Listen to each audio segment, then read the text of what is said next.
तो hello everyone, welcome back to my channel. दोस्तों आज हम लोग जो है क्लास 10 का, ठीक है, क्लास 10 का ये जो चैप्टर 1 है, ठीक है, क्लास 10 और जो चैप्टर 1 है साइंस का, ठीक है, साइंस सब्जेक्ट का जो चैप्टर 1 है जो जिसका नाम है जो है रासायनिक अभिक्रियाएं एवं समीकरण, ठीक है। इसका जो है कंप्लीट नोट्स हम लोग जो है देखने वाले हैं। इसको चाहे तो आप लोग अपनी कॉपी में लिख लीजिए या फिर जो है रिवीजन के तौर पर बस वीडियो को देखते रहिए, आपको सभी चीज़ें जो है अच्छे से समझ में आ जाएंगी, ठीक है। सबसे पहले देखिए रासायनिक अभिक्रियाएं एवं समीकरण चैप्टर का नाम है, तो सबसे पहले हम जो है रासायनिक अभिक्रिया देखेंगे कि रासायनिक अभिक्रिया बोलते किसको है, ठीक है। तो यहाँ पर जो है आप लोग देख सकते हैं ऐसे परिवर्तन जिसमें नए गुणों वाले पदार्थों का निर्माण होता है उसे रासायनिक अभिक्रियाएं कहते हैं, ठीक है।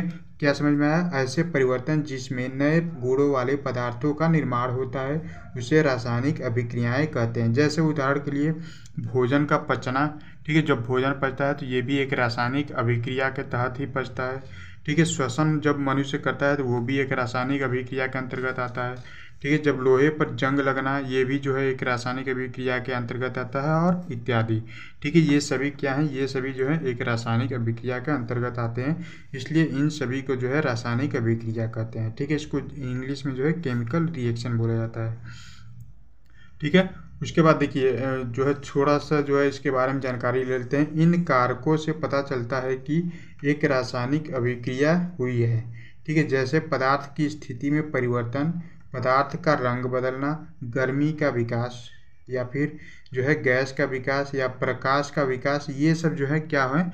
ये सब जो है रासायनिक अभिक्रिया के लक्षण है। कहीं पर भी जो है पदार्थ की स्थिति में परिवर्तन होता है या पदार्थ का रंग बदलता है या फिर गर्मी का विकास मतलब कि गर्मी का बढ़ जाना या फिर गैस का विकास मतलब गैस का बढ़ जाना या प्रकाश का विकास मतलब प्रकाश का बढ़ जाना, ये सब क्या दर्शाते हैं? ये सब जो है आपका जो है रासायनिक अभिक्रिया को दर्शाते हैं, ठीक है। उसके बाद रासायनिक अभिक्रिया में देखिए दो चीज़ें इन्वॉल्व होती हैं, ठीक है। एक होता है अभिकारक और एक होता है उत्पाद, है ना।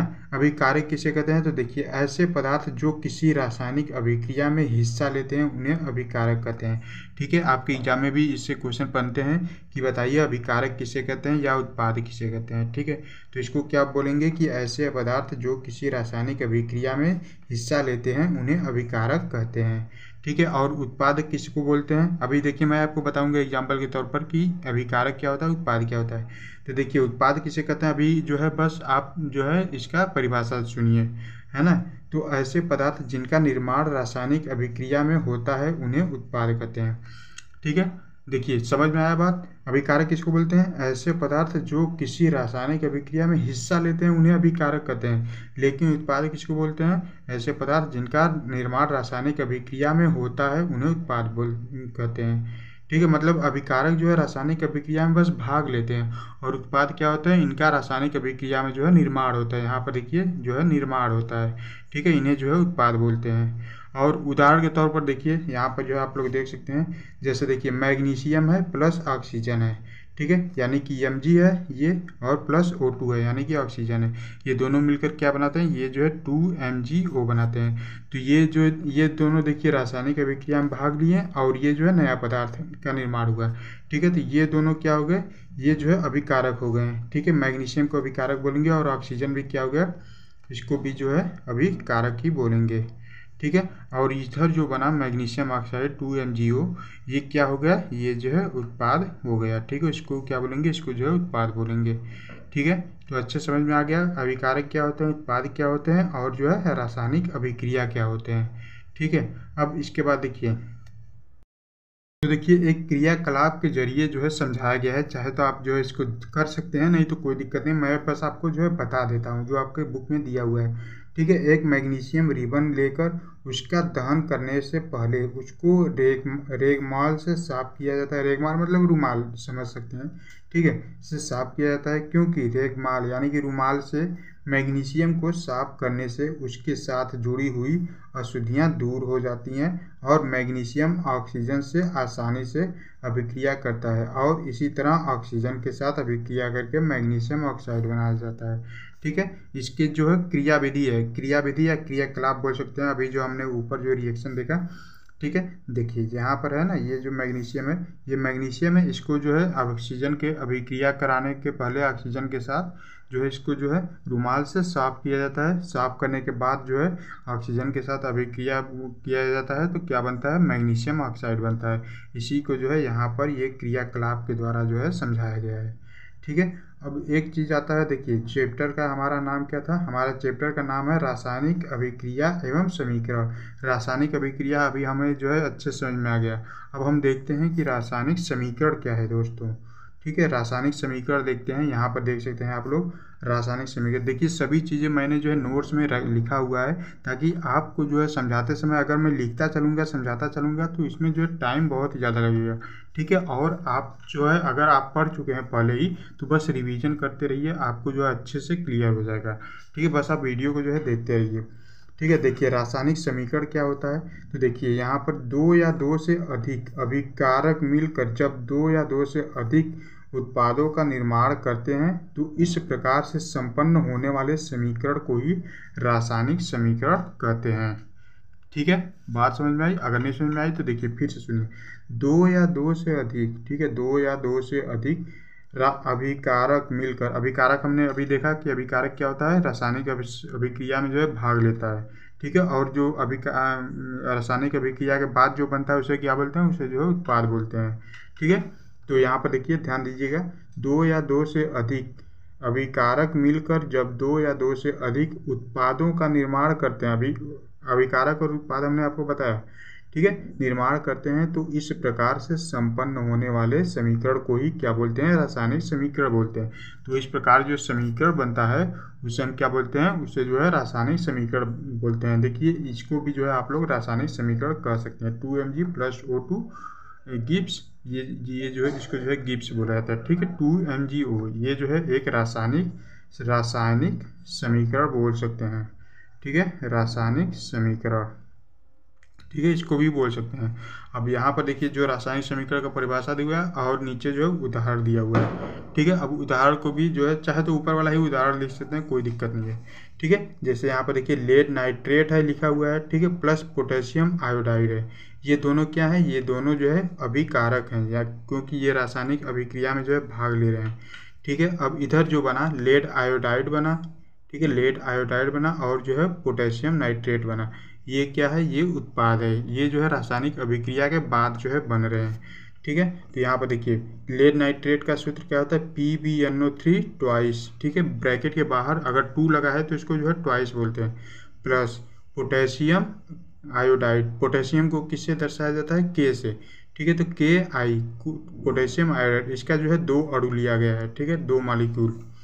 गिब्स, ये जो गिब्स है इसके बाद जो है क्या बना है, लेड आयोडाइड बना है, PbI2। लेड आयोडाइड का सूत्र होता है PbI2 प्लस 2KNO3 यानी कि पोटेशियम नाइट्रेट बना है। ठीक है, अब ये जो दायां भाग है, इससे इधर जो दायां भाग है ये क्या है, ये अभिकारक है। ठीक है, इसको जो है ध्यान देंगे, ये क्या है, ये जो है अभिकारक है। और इधर ये जो बना हुआ है ये क्या है, ये जो है उत्पाद है, इसको जो है उत्पाद बोलते हैं। ठीक है, ये अभिकारक है, ये जो है उत्पाद है, इसको जो है आप लोग ध्यान रखिएगा।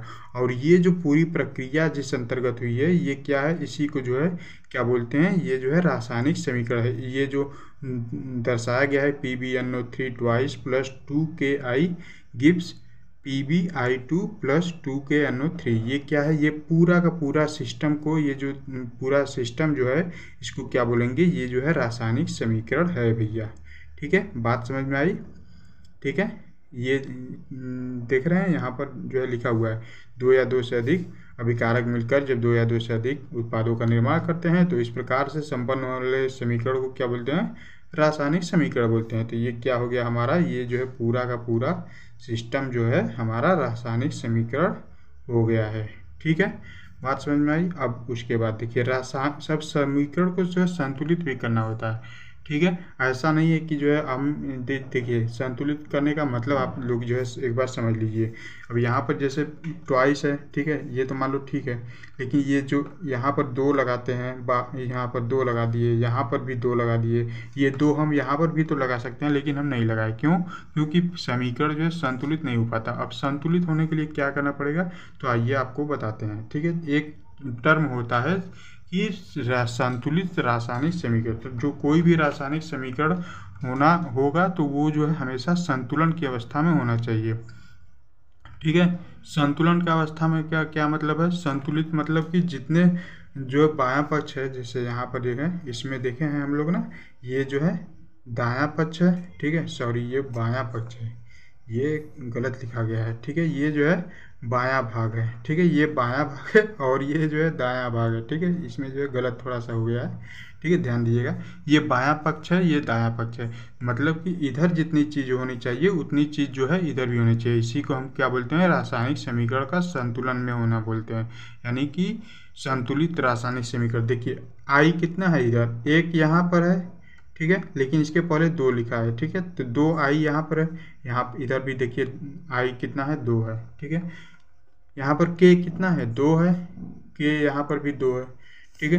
अब देखिए ओ कितना है, 3 तो ये है और 2 बाहर है, तो इसको जो है गुणा किया जाता है अंदर, तो 3 दूना 6, यानी कि 6 ओ है, ऑक्सीजन जो है 6 है, ठीक है। तो अब देखिए O3 यहाँ पर है, 2 ये है, तो 3 दूना 6 हो गया, ठीक है, मतलब कि जितनी चीज़ें इधर होनी चाहिए उतनी ही चीज़ें जो है आपका इधर भी होना चाहिए। इसी को हम क्या बोलते हैं? इसी को बोलते हैं कि जो रासायनिक समीकरण है वह जो है संतुलित है, ठीक है। तो अब देखिए यहाँ पर जो है देखते हैं कि संतुलित रासायनिक समीकरण क्या होता है और इसको जो है किस प्रकार से संतुलित किया जाता है ना। तो इसके बारे में देखिए लिखेंगे कि ऐसी रासायनिक समीकरण जिसके दोनों पक्षों यानी कि बाईं तथा दाईं ओर, ठीक है, में प्रत्येक तत्व के परमाणुओं की संख्या बराबर होती है वह संतुलित रासायनिक समीकरण कहलाती है। यानी कि जिस रासायनिक समीकरण में जो है बाएं और दाएं दोनों पक्षों में जो तत्व है, तत्वों की संख्या है यानी कि परमाणुओं की संख्या है वो बराबर होती है, तो वह जो है संतुलित रासायनिक समीकरण कहलाती है। रासायनिक समीकरण को संतुलित करने की विधि को हिट एवं ट्रायल विधि कहते हैं, ठीक है, हिट एवं ट्रायल विधि से इसको जो है संतुलित किया जाता है। अब ये जो है कैसे संतुलित किया जाता है समझते हैं इसको थोड़ा सा, ठीक है। देखिए यहाँ पर जो है समझने का प्रयास कीजिएगा, ठीक है, यहाँ पर ये जो है आपका आ गया, ठीक है। अब जो है दिख रहा है सबको, देखिए उदाहरण के लिए जैसे Fe हो, Fe मतलब फेरस यानी कि लोहा, प्लस H2O का जो है समीकरण कराए, H2O का क्या कराए? अभिक्रिया कराए, जल का अभिक्रिया कराए, तो क्या बना? Fe3O4, ये जो है बन गया, ठीक है, प्लस H2, ठीक है, H2 यानी कि हाइड्रोजन बन गया, ठीक है। अब ये हाइड्रोजन बन गया और यह Fe3O4 बन गया, ठीक है, लेकिन यहाँ पर देखेंगे तो ये जो समीकरण है ये संतुलित नहीं है। Fe मतलब कि फेरस जो है इधर एक ही है, लेकिन इधर तो भैया 3 है, ठीक है। तो देखिए और इधर जो है ऑक्सीजन देखिए कितना है, 4 है, O4 है, 4 है, लेकिन इधर तो भैया एक ही है, ठीक है। तो क्या करेंगे? इसको जो है संतुलित करेंगे। अब संतुलित कैसे करेंगे? देखिए संतुलित करने का भी एक नियम होता है। आप नीचे जो है 2 3 4 नहीं लगा सकते, हाँ आप इधर लगा सकते, इधर 2 लगा दीजिए, इधर 3 लगा दीजिए, इधर 4 लगा दीजिए, या इधर 5 लगा दीजिए, कुछ भी लगा दीजिए, मतलब कि आप जो है इधर लगा सकते हैं, ठीक है, 2 2 2 2 इधर लगा सकते हैं। लेकिन अगर आप कहें कि नीचे यहाँ पर 2 लगा दें, यहाँ पर 3 लगा दें, तो ये जो है नहीं कर सकते हैं आप, ठीक है, ये जो है इसका नियम होता है। अब देखिए यहाँ पर पढ़ते हैं, निम्न अभिक्रिया में सबसे पहले उस तत्व को संतुलित करते हैं जिसकी मात्रा अभिकारक या उत्पाद में से सबसे ज़्यादा होती है। जैसे यहाँ सबसे अधिक मात्रा उत्पाद ऑक्सीजन की है यानी कि O4 है, ठीक है, इसलिए सबसे पहले ऑक्सीजन को संतुलित करेंगे, ठीक है। यहाँ पर देखिए कितना ऑक्सीजन है, यहाँ पर जो है समझते हैं, ठीक है। यहाँ पर देखिए यहाँ पर कितना ऑक्सीजन है, यहाँ पर जो है ऑक्सीजन 4 है, ठीक है, लेकिन यहाँ पर तो एक ही था, ठीक है। यहाँ पर जो है ऊपर देख लेते हैं, यहाँ पर देखिए ऑक्सीजन 4 है लेकिन यहाँ पर तो एक ही है, तो इसको संतुलित करने के लिए सबसे पहले यहाँ पर क्या करेंगे? यहाँ पर 4 करेंगे, क्योंकि यहाँ तो हम स्वतंत्र हैं 4 3 2 जितना भी लगाने के लिए, ठीक है। तो यहाँ पर जो है सबसे पहले हम 4 करेंगे, ठीक है। तो यहाँ पर देखिए हमने यही किया है, यहाँ पर 4 कर दिया है, ठीक है। अब संतुलित देखिए ऑक्सीजन तो इधर भी 4 हो गया, इधर भी 4 हो गया। अब देखते हैं हम क्या, तो अब देखिए उसके बाद जो है फेरस को देखेंगे, 4 के बाद 3 है, ठीक है, तो 3 वाला को देखेंगे सबसे पहले। अब प्राप्त अभिक्रिया में अभिकारक हाइड्रोजन की मात्रा सर्वाधिक है, इसलिए हाइड्रोजन को संतुलित करेंगे। अब हाइड्रोजन को संतुलित करेंगे, ठीक है। यहाँ पर देखिए हाइड्रोजन कितना है, यहाँ पर 2 है, ठीक है। यहाँ पर कितना है, यहाँ पर जो है 4 दूना 8 है, यहाँ पर जो है 8 हो गया, यहाँ पर 2 है, यहाँ पर 8 हो गया भाई। ठीक है, तो यहाँ पर 2 है तो कितना 8 यहाँ पर कैसे होगा, यहाँ पर 4 करेंगे तभी तो 8 होगा ना। तो यहाँ पर क्या करेंगे हम 4 कर देंगे। देखिए यही चीज़ हमने जो है अगले वाले स्टेप में किया है। ठीक है, अब बाकी जो चीज़ें हैं वैसे ही रहेगा, बस जो है एक एक चीज़ को जो है संतुलित करना है। यहाँ पर देखिए 4 कर दिए, 8 इधर हो गया। अब देखते हैं, गिनते हैं, 4 दूना 8, 8 हाइड्रोजन इधर है, 4 दूना 8, 8 हाइड्रोजन इधर है, 4 ऑक्सीजन इधर है, 4 ऑक्सीजन इधर है। अब फेरस को देखते हैं। ठीक है, फेरस कितना है, तो भैया इधर जो है 3 है, इधर लेकिन एक ही है। ठीक है, तो देखिए अब अगले स्टेप में हम क्या करेंगे, अब यहाँ पर देखिए बस समझने के लिए आपको जो बता रहे हैं। ठीक है, बाकी हमें करना होता तो भाई 10 सेकंड में ही कर दिए होते। ठीक है, 10 सेकंड में भी कम लगता है, 2 सेकंड में ही, 3 सेकंड में ही समाप्त कर दिए होते। देखिए अब क्या करेंगे, अब प्राप्त अभिक्रिया में Fe यानी कि फेरस मतलब कि लोहे की मात्रा संतुलित नहीं है, इसलिए अभिकारक Fe के आगे 3 लगाएंगे। ठीक है, यहाँ पर देखिए 3 है। ठीक है, इधर तो 3 है Fe। देखिए ऊपर वाले में देखते हैं। ठीक है, यहाँ पर देखिए, यहाँ पर तो 3 है Fe, लेकिन इधर तो भैया एक ही है, तो हम क्या करेंगे, यहाँ पर 3 करेंगे, 3 करने के लिए। ठीक है, तो यहाँ पर अगले स्टेप में वही हमने क्या किया है, यहाँ पर 3 कर दिया, बाकी जो चीज़ें हैं वैसे ही इसको रहने देंगे। ठीक है, देखिए यहाँ पर हमने क्या किया है, देखिए यहाँ पर ये जो है ये तो वैसे ही लिख देंगे। ठीक है, बस यहाँ पर जो है हम 3 कर देंगे। ठीक है, बाकी जो चीज़ें हैं वो वैसे ही रहने देंगे। ठीक है, देखिए यहाँ पर 3 कर दिए। अब देखिए अब सभी चीज़ें देखिए संतुलित हो गई हैं। ठीक है, एक एक चीज़ को जो है हम धीरे धीरे संतुलित करते हैं, ऐसा नहीं कि सबको जो है एक ही तरह से संतुलित कर देंगे। ठीक है, देखिए यहाँ पर 3 Fe है, यहाँ पर 3 Fe है, यहाँ पर हाइड्रोजन कितना है, 4 दूना 8 है, यहाँ पर 4 दूना 8 है, यहाँ पर ऑक्सीजन कितना है, 4 है, यहाँ पर ऑक्सीजन 4 है, हो गया संतुलित। ठीक है, यहाँ पर देखिए अब हो गया ना संतुलित। देखिए हम कहाँ से चले थे, रासायनिक समीकरण संतुलित करना। ठीक है, यहाँ पर ये जो है हमारा Fe था और H2O से क्रिया करके ये बना था, ये संतुलित नहीं था, इसी को हम संतुलित किए थे। ठीक है, सबसे पहले जो है हम ऑक्सीजन को संतुलित किए तो यहाँ पर 4 लगाए। ठीक है, ये जो है 4 लगाए।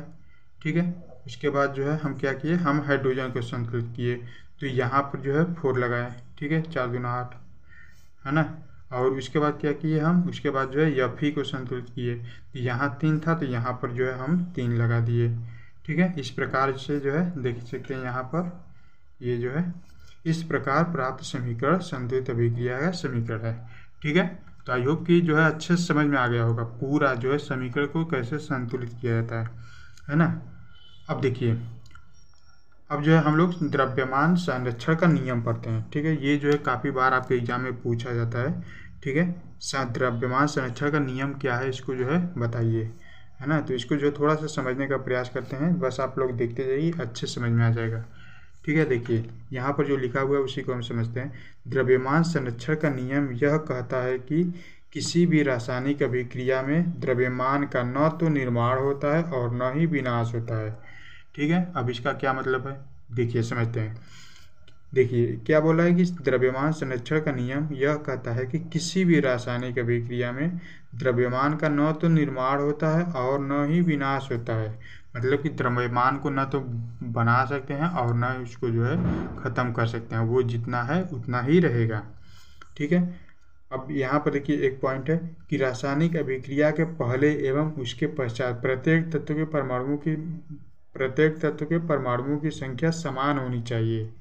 ठीक है, कोई भी रासायनिक अभिक्रिया है उसके पहले और रासायनिक अभिक्रिया होने के पहले और रासायनिक अभिक्रिया होने के बाद जो परमाणुओं की संख्या है वो समान होनी चाहिए। और इसी से हमारे क्या सिद्ध होता है कि द्रव्यमान संरक्षण का नियम की, यानी कि द्रव्यमान संरक्षण का नियम मतलब कि द्रव्यमान को न तो कम किया जा सकता है, मतलब न तो नष्ट किया जा सकता है और न ही इसको जो है द्रव्यमान का निर्माण किया जा सकता है। यही जो है द्रव्यमान संरक्षण का नियम है। ठीक है, बस इतना ही आपको जो है लिखना है। ठीक है, अब जो है हम लोग रासायनिक अभिक्रिया के प्रकार देख लेते हैं कि रासायनिक अभिक्रिया के कितने प्रकार होते हैं। ठीक है, इसमें बहुत सारे अभिक्रिया हैं, जैसे देखिए संयोजन अभिक्रिया है, उसके बाद जो उसमें क्षेपी अभिक्रिया है, वियोजन अभिक्रिया है। ठीक है, उसमें ये वियोजन, ये बहुत प्रकार की क्रियाएं हैं, ठीक है। और इसके बाद जो है वैद्युत वियोजन भी है, ठीक है। तो ऊष्माक्षेपीय अभिक्रिया सबसे पहले देख लेते हैं हम लोग, क्या है, ठीक है। यहाँ पर संयोजन अभिक्रिया सबसे पहले है ना, रासायनिक अभिक्रियाओं के प्रकार, यानी कि रासायनिक अभिक्रियाएं जो हैं वो कितने प्रकार की होती हैं, ठीक है। तो सबसे पहला जो है ये है संयोजन अभिक्रिया।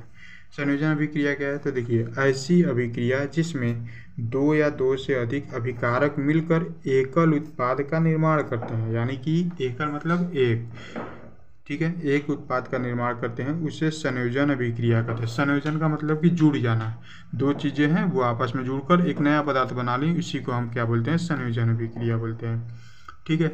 देखिए, ऐसी अभिक्रिया जिसमें दो या दो से अधिक अभिकारक मिलकर एकल उत्पाद का निर्माण करते हैं, उसे संयोजन अभिक्रिया कहते हैं।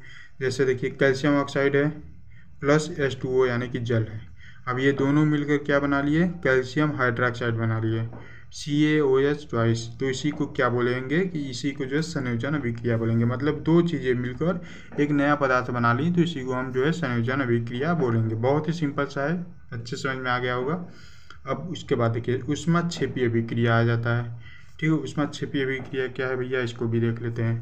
तो देखिए, ऊष्माक्षेपीय रासायनिक अभिक्रिया, अब इसका परिभाषा देखिए सिंपल सा है, जिन अभिक्रियाओं के उत्पाद के निर्माण के साथ साथ ऊष्मा भी उत्पन्न होती है, उन्हें ऊष्माक्षेपीय रासायनिक अभिक्रिया कहते हैं, ठीक है। यानी कि इसमें जो उत्पाद है वो तो बनता ही है, साथ ही साथ जो है ऊष्मा भी बनता है, ठीक है। तो इसी को क्या बोलते हैं, इसी को जो है ऊष्माक्षेपीय अभिक्रिया बोलते हैं, ठीक है। जैसे देखिए, CH4 है, यानी कि ये क्या है, ये जो है CH4 और O2, ठीक है, ये जो है गैस है, G का मतलब, ये ब्रैकेट में G लिखा हुआ है, ठीक है, ये ब्रैकेट में जो है G लिखा हुआ है, G का मतलब कि ये दोनों जो है गैस है, ठीक है। तो इससे जो है कंफ्यूजन नहीं होइएगा, ठीक है। CH4 है और प्लस O2 है, ठीक है।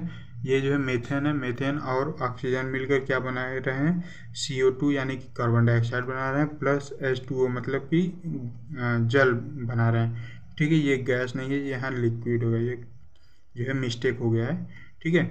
ये जो है गैस होगा, कार्बन डाइऑक्साइड प्लस H2O यानी कि जल बना रहे हैं, प्लस ऊष्मा भी अवक्षेप कर रहे हैं, यानी कि ऊष्मा भी बाहर निकाल रहे हैं, तो इसी को हम क्या बोलेंगे, इसी को जो है ऊष्माक्षेपीय रासायनिक अभिक्रिया बोलेंगे, ठीक है। यानी कि ऐसी रासायनिक अभिक्रिया जिसमें जो है उत्पाद के निर्माण के साथ साथ ऊष्मा भी उत्पन्न होती है, उसे जो है ऊष्माक्षेपीय रासायनिक अभिक्रिया बोलते हैं, ठीक है। अब ऊष्माक्षेपीय रासायनिक अभिक्रिया में देखिए क्या क्या आता है।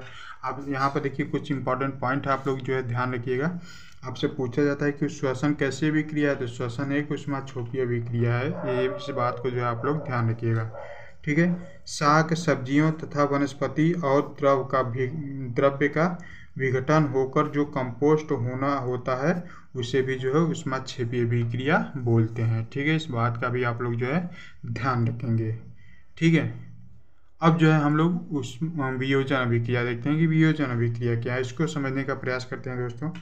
तो देखिए, कोई भी एकल अभिकर्मक, ठीक है, कोई भी एकल अभिकर्मक टूटकर जब नए पदार्थ का निर्माण करते हैं तो इसे वियोजन अभिक्रिया बोलते हैं, ठीक है। यानी कि कोई भी एक चीज़ है, वियोजन होना, वियोजन होना मतलब कि टूट जाना, ठीक है। वियोजन हो जाना मतलब टूट जाना, अलग अलग हो जाना, ठीक है। कोई भी एक पदार्थ है, उस पर जो है रासायनिक अभिक्रिया हुआ, वो जो है टूट कर अलग हो गया, तो इसी को हम क्या बोलेंगे, वियोजन रासायनिक अभिक्रिया बोलेंगे या वियोजन अभिक्रिया बोलेंगे, ठीक है। वियोजन को ही अपघटन अभिक्रिया भी बोला जाता है, ठीक है, यहाँ पर ध्यान रखिएगा, ठीक है। जैसे देखिए, CaCO3 कैल्शियम कार्बोनेट है, ठीक है, इसको जो है उष्मा दिए, उष्मा देने का मतलब कि उष्मा कैसे देंगे, इसको गर्म ही तो करेंगे भैया, ठीक है। उष्मा कैसे देंगे, किसी को गर्म ही तो करेंगे, ठीक है। कैल्शियम कार्बोनेट को उष्मा देंगे तो ये क्या बन जाएगा, ये कैल्शियम ऑक्साइड बन जाएगा प्लस कार्बन डाइऑक्साइड बन जाएगा, ठीक है। यहाँ पर देख सकते हैं कैल्शियम ऑक्साइड है प्लस कार्बन डाइऑक्साइड है, ठीक है। तो इसको उष्मा देने पर कैल्शियम ऑक्साइड और कार्बन डाइऑक्साइड मतलब कि दोनों अलग अलग हो गए, ठीक है। देखिए, यहाँ पर जो है कैल्शियम कार्बोनेट था, जब उष्मा दिए तो विघटन हो गया, मतलब कि वियोजन हो गया, ठीक है, या अपघटन हो गया बोल सकते हैं, ठीक है। तो इसी को जो है क्या बोलेंगे, अपघटन अभिक्रिया बोलेंगे या फिर वियोजन अभिक्रिया बोलेंगे, ठीक है। उष्मा को देखिए यहाँ पर उष्मा को इस तरीके से ये एक त्रिभुज बना देंगे, इस ये जो तीर का निशान है इसके नीचे एक त्रिभुज बना देंगे, तो इसका मतलब होता है कि ये जो है उष्मा दी जा रही है। ठीक है, इस उष्मा को ये इसको जो है डेल्टा बोलते हैं, डेल्टा से संबोधित किया जाता है। ठीक है, समझ में आया इतनी चीज़ें। अब इसी को जो है यहाँ पर भी जो है देख सकते हैं, एक और उदाहरण देख सकते हैं। ठीक है, ये तो जो है पहला हो गया। दूसरा उदाहरण जो है यहाँ पर देख सकते हैं आप लोग, देखिए फेरस सल्फेट है या FeSO4, इसका 2 अणु है, इसको जो है इस तरीके से जो है उष्मा दिया गया। तो उष्मा दिया गया तो फेरस ऑक्साइड बना प्लस सल्फर डाइऑक्साइड बना प्लस सल्फर ट्राईऑक्साइड बना। ठीक है, SO2 2 हो जाता है तो डाइऑक्साइड हो जाता है, और 3 हो जाता है O3 तो ट्राईऑक्साइड हो जाता है। ठीक है, ferrous oxide plus sulphur dioxide plus sulphur trioxide. ठीक है, ये जो है अलग अलग हो गया। जरूरी नहीं है कि 2 ही बने, 2 या 2 से अधिक जो है नए पदार्थ का निर्माण होता है तो वहाँ पर जो है वियोजन या अपघटन अभिक्रिया होता है। ठीक है, अच्छे समझ में आया। बस वीडियो को देखते रहिए, आप लोगों को जो है पूरा चैप्टर जो है रिवाइज करा देंगे, कोई दिक्कत नहीं है। ठीक है, अब देखिए वियोजन अभिक्रियाएं जो होती हैं वो 3 प्रकार की होती हैं। कौन कौन सी होती हैं? तो वियोजन देखिए 3 प्रकार से होते हैं। ठीक है, एक तो देखिए ऊष्मीय वियोजन होता है, मतलब कि ऊष्मा देकर, ठीक है, ऊष्मा देकर वियोजन कर सकते हैं। ठीक है, एक होता है आपका वैद्युत वियोजन, यानी कि वैद्युत धारा प्रवाहित करके वियोजित कर सकते हैं किसी भी पदार्थ को। ठीक है, एक होता है जो है आपका प्रकाशीय वियोजन। ठीक है, प्रकाशीय, प्रकाश देकर किसी भी चीज़ को वियोजित करना यानी कि अपघटित करना, ये जो है प्रकाशीय वियोजन होता है। ठीक है, तो इस प्रकार से आपका जो है 3 प्रकार की जो वियोजन अभिक्रियाएं हैं वो 3 प्रकार की होती हैं। तीनों प्रकार हम लोग देख लेते हैं। ठीक है, सबसे पहला देखिए वियोजन, ऊष्मीय वियोजन। ऊष्मीय वियोजन क्या होता है? तो ऐसी अभिक्रिया, ठीक है, बस ऊष्मीय वियोजन का ही उदाहरण देखेंगे, बाकी दोनों का जो है बस समझ लेंगे। ठीक है, ज़्यादा पूछता है नहीं, बस आपसे सिंपल सा पूछेगा कि वियोजन अभिक्रिया क्या होता है, वियोजन अभिक्रिया के जो है उदाहरण बताइए। ठीक है, और ऊष्मीय वियोजन, प्रकाशीय वियोजन या फिर जो है आपका वैद्युत वियोजन, ऐसे करके नहीं पूछता है, बहुत ही कम जो है। आपका किस्मत खराब रहा तो पूछ सकता है, नहीं तो कोई ज़रूरत नहीं है। ठीक है, देखिए ऊष्मीय वियोजन क्या होता है? देखिए वियोजन क्या होता था कि एक पदार्थ को टूटकर 2 या 2 से अधिक पदार्थ बनते थे तो वहाँ वियोजन होता था। अब वहीं अगर ऊष्मा से वियोजन हो, मतलब ऊष्मा देकर वियोजित किया जाए तो वो ऊष्मीय वियोजन होगा, और वहीं अगर विद्युत देकर वियोजित किया जाए तो विद्युत वियोजन हो जाएगा, और अगर प्रकाश देकर वियोजित किया जाए तो वो क्या होगा? वो जो है प्रकाशीय वियोजन होगा। ठीक है, तो ऊष्मीय वियोजन देखिए क्या होता है? ऐसी अभिक्रिया जिसमें पदार्थों का अपघटन होकर उत्पाद बनने में संपूर्ण अभिक्रिया ऊष्मा के द्वारा हो, उसे ऊष्मीय वियोजन या ऊष्मीय अपघटन अभिक्रिया कहते हैं। ठीक है, अब उदाहरण के लिए देख लेते हैं। देखिए यहाँ पर जो है क्या है? 2AgBe। ठीक है, 2AgBe है। ठीक है, और ये Be नहीं है, Br है। ठीक है, यहाँ पर मैं जो है लिख देता हूँ। देखिए 2, यहाँ पर जो है ध्यान दीजिएगा, 2AgBr। ठीक है, यानी कि सिल्वर ब्रोमाइड है। ठीक है, अब इसको जो है ऊष्मा दिए। ठीक है, जब ऊष्मा देंगे तो क्या बनेगा? 2Ag बनेगा, यानी कि सिल्वर बनेगा, प्लस Br2 बनेगा, मतलब कि ब्रोमाइड बनेगा। ठीक है, तो इस प्रकार से ये जो है, आप देखिए यहाँ पर जो अभी जो वियोजन है वो जो है ऊष्मा के द्वारा हो रही है, तो इसको जो है ऊष्मीय वियोजन कहेंगे। अब यहीं पर अगर विद्युत के द्वारा हो जाए, ठीक है, विद्युत के द्वारा वियोजन हो जाए तो इसको जो है विद्युत वियोजन कहेंगे। और यहीं पर अगर प्रकाश के द्वारा हो जाए, ठीक है, प्रकाश के द्वारा ये वियोजन अभिक्रिया हो जाए तो इसको जो है प्रकाशीय वियोजन बोलेंगे। तो बस नाम अलग अलग है, बाकी वियोजन की जो अभिक्रियाएं हैं वो जो है सेम ही होती हैं। ठीक है, ये जो है Br2 है। ठीक है, इसको जो है ध्यान रखेंगे। यहाँ पर देख सकते हैं जो है एक इम्पॉर्टेंट जो है नोट है, सिल्वर ब्रोमाइड का उपयोग श्याम श्वेत फोटोग्राफी में किया जाता है। ये जो है आपसे क्वेश्चन भी पूछा जाता है कि श्याम श्वेत, या श्याम श्वेत मतलब कि ब्लैक एंड वाइट। ठीक है, मतलब ब्लैक एंड वाइट जो फोटोग्राफी होती है, अभी तो जैसे मोबाइल में एकदम जो है हीरो वाला फ़ोटो ले लेते हैं भाई साहब, एकदम जो है अच्छे से, है ना, मतलब कि जो है एकदम खड़े हो जाएंगे शाहरुख खान के एकदम पोज में, हाँ, एकदम जो है पता चला एकदम आईफोन है एप्पल वाला, एकदम जो है फ़ोटो खींच रहे हैं एकदम कलर फोटो। अभी जो फ़ोटो आता है वो कलर फोटो आता है, ठीक है। लेकिन ब्लैक एंड वाइट फ़ोटो आपके मोबाइल में एडिटिंग एक होता है, तो वो जैसे पहले के ज़माने में जो जैसे टीवी देखे होंगे, अगर आपके घर में पुराने या फिर जो है टीवी होंगे, तो पुराने ज़माने की जो टीवी होती थी वो ब्लैक एंड वाइट होती थी, वो सादा टीवी एक तरीके से बोलते हैं उसको, ठीक है।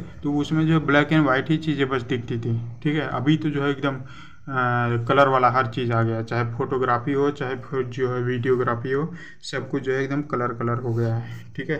तो श्याम और श्वेत मतलब कि ब्लैक एंड वाइट जो फोटोग्राफी होती है उसमें जो है सिल्वर ब्रोमाइड का उपयोग किया जाता है। ये इस बात को बस जो है आप लोग ध्यान में रखिएगा, ठीक है। बाकी जो उदाहरण है, ये उदाहरण यही लिख सकते हैं वैद्युत वियोजन में भी और जो है प्रकाशीय वियोजन में भी।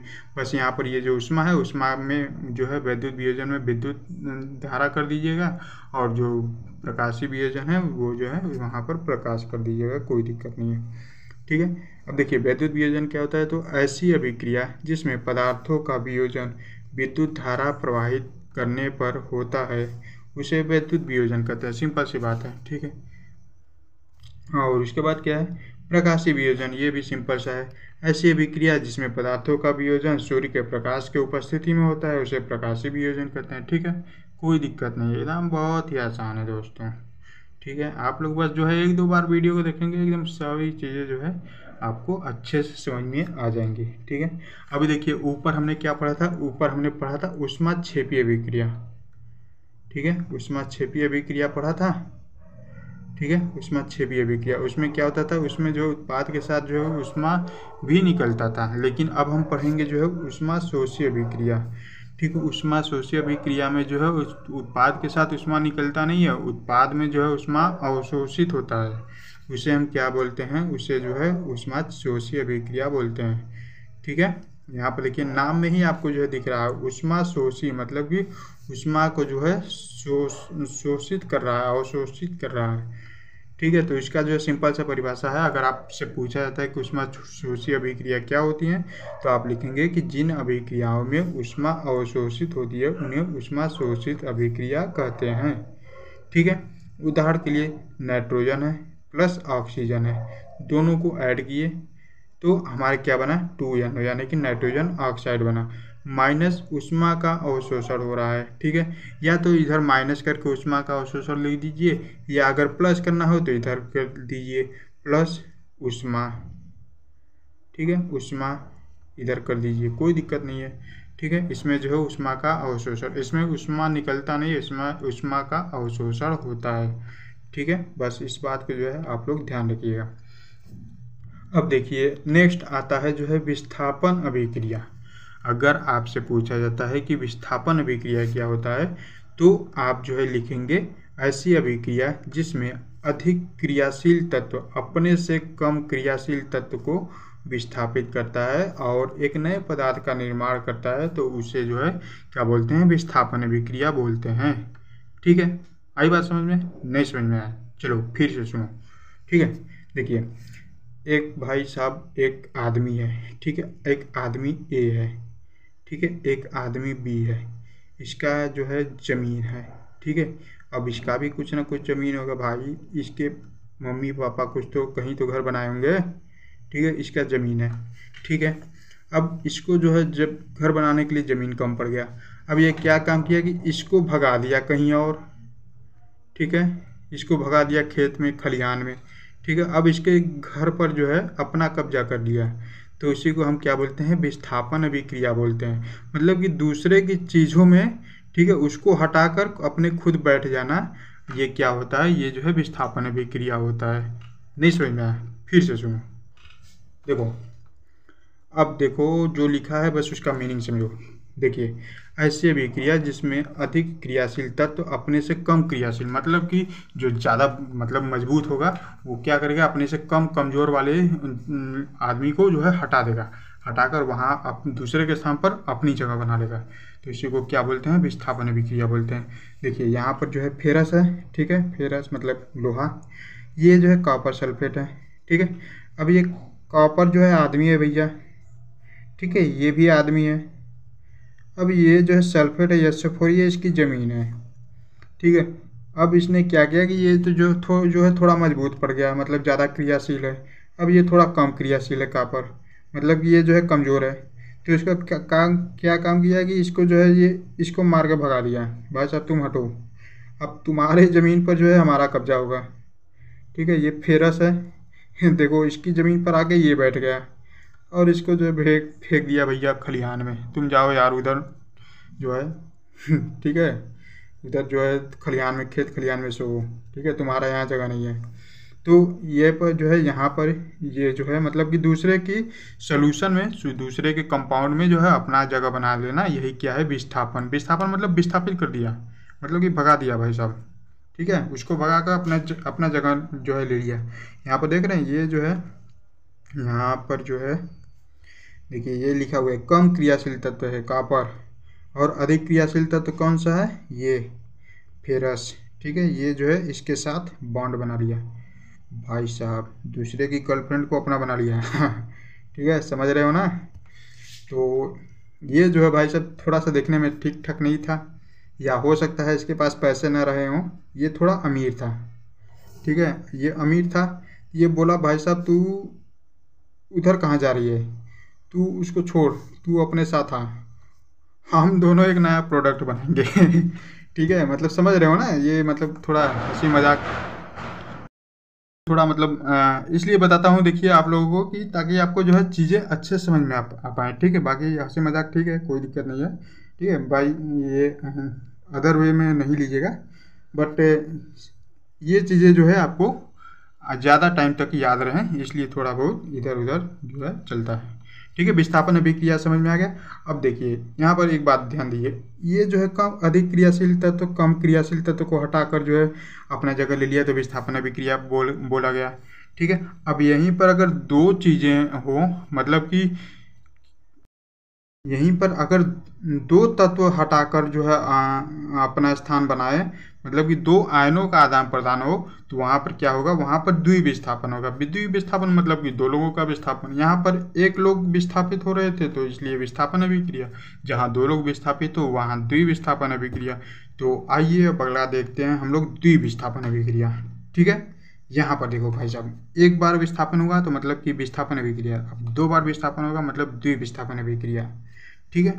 तो देखिए यहाँ पर ऐसी अभिक्रिया जिसमें दो या दो से अधिक अभिकारक अपने आयनों का आदान प्रदान कर नए उत्पाद का निर्माण करते हैं, उसे क्या बोलते हैं, उसे जो है द्विविस्थापन अभिक्रिया बोलते हैं। जैसे देखिए Na2SO4 है, ठीक है, सोडियम सल्फेट है, BaCl2 है, बेरियम क्लोराइड है, ठीक है।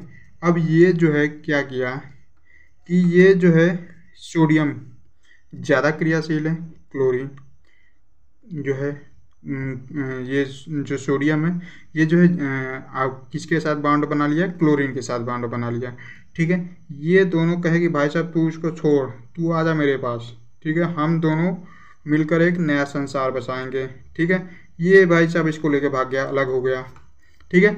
अब ये बचा अकेला, ये भी बचा अकेला, तो इसने कहा भाई साहब अब हम दोनों अकेले हैं, ठीक है, आओ हम तुम एक नया दुनिया बनाते हैं, ठीक है। तो SO4 और Ba बेरियम, ठीक है, ये दोनों जो है एक नई दुनिया अलग से बना लिए, ठीक है। बात समझ में आ रही है, ठीक है, नहीं समझ में आया तो देखिए बोलिएगा, ठीक है। देखिए फिर से समझते हैं, देखिए जहाँ द्विविस्थापन अभिक्रिया मतलब कि दो दो चीज़ों का विस्थापन हो रहा है, दो दो जो सॉल्यूशन है वो जो है विस्थापित हो रहे हैं। यहाँ पर देखिए सोडियम है, ठीक है, Cl2 सोडियम क्लोराइड के साथ भाग गया अलग, अब ये बचा ये बचा, तो इन दोनों को जो है अलग एक दुनिया बना दो, तो ये जो है आपका द्विविस्थापन अभिक्रिया हो गया, ठीक है। द्विविस्थापन अभिक्रिया अच्छे समझ में आ गया होगा, जिस तरीके से विस्थापन अभिक्रिया है उसी तरीके से जो है द्विविस्थापन अभिक्रिया है, ठीक है।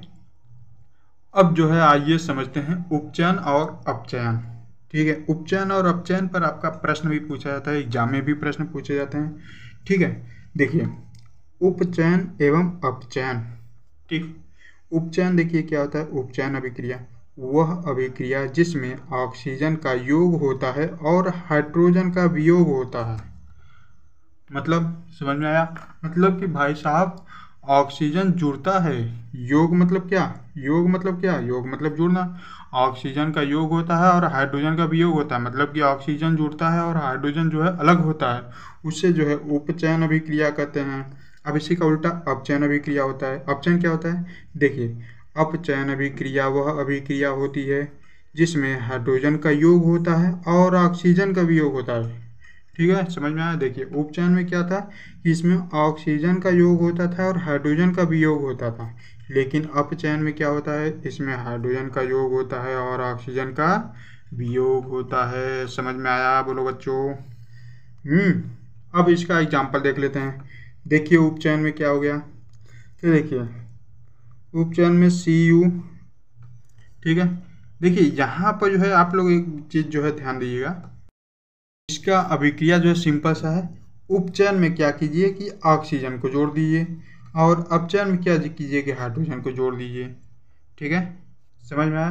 देखिए, 2 कॉपर है, 2Cu प्लस ऑक्सीजन, यानी कि इसमें जो है क्या बोल रहे 2CO, ये जो है ऑक्सीजन जुड़ गया, मतलब उपचयन अभिक्रिया हो गया। अब अपचयन में क्या है? अपचयन में है वही CuO है, ठीक है, प्लस H है, यानी कि हाइड्रोजन है। तो इसमें क्या करेंगे कि इसमें हाइड्रोजन को जोड़ देंगे। ठीक है, हाइड्रोजन और ऑक्सीजन, ये देखिए Cu है, अलग हो गया, और H2O हो गया। ठीक है, तो ये जो है अपचयन अभिक्रिया का उदाहरण हो गया। अब इसी से संबंधित एक आता है आपका जो है रेडॉक्स अभिक्रिया, इसको भी जो है ध्यान दीजिएगा। ठीक है, अब देखिए उपचयन अपचयन तो अब हमने देख लिया। रेडॉक्स में क्या होता है कि इसमें उपचयन भी होता है और जो है अपचयन भी होता है। ठीक है, रेडॉक्स अभिक्रिया ऐसी अभिक्रिया जिसमें अपचयन, उपचयन और अपचयन अभिक्रिया एक साथ हो, उसे रेडॉक्स अभिक्रिया कहते हैं, यानी कि CuO प्लस H2। ठीक है, इसी को क्या बोलेंगे? Cu प्लस H2O, ये जो है रेडॉक्स अभिक्रिया हो गया। ठीक है, तो जितनी भी अभिक्रियाएं थी सारी चीज़ें जो है हमने आपको बता दी है इस वीडियो में। ठीक है, आई होप कि वीडियो आपको जो पसंद आएगा। पूरा का पूरा नोट्स हमने आपको जो पहला चैप्टर है वो जो है कंप्लीट करा दिया। ठीक है, ऐसे ही एजुकेशनल और इन्फॉर्मेटिव वीडियोज के लिए बाहर जो है किसी ने भाई साहब बम फोड़ा है बहुत ही तगड़ा वाला। ठीक है, ऐसे ही इन्फॉर्मेटिव वीडियो के लिए दोस्तों आप हमारे चैनल को सब्सक्राइब कर लीजिए। सारे नोट्स जो है आपको हमारे इस चैनल पर अवेलेबल हो जाएंगी। ठीक है, और सारी चीज़ें जो है अच्छे से समझाई जाएंगी। किसी प्रकार का कोई भी डाउट हो, किसी भी चैप्टर पर कोई भी जो है कुछ भी पूछना हो तो आप हमें कमेंट कर सकते हैं। और वीडियो को जो है यार लाइक ज़रूर कर दीजिए। ठीक है, आपके लिए इसने अच्छे अच्छे नोट्स जो है अवेलेबल कराते हैं, एक लाइक तो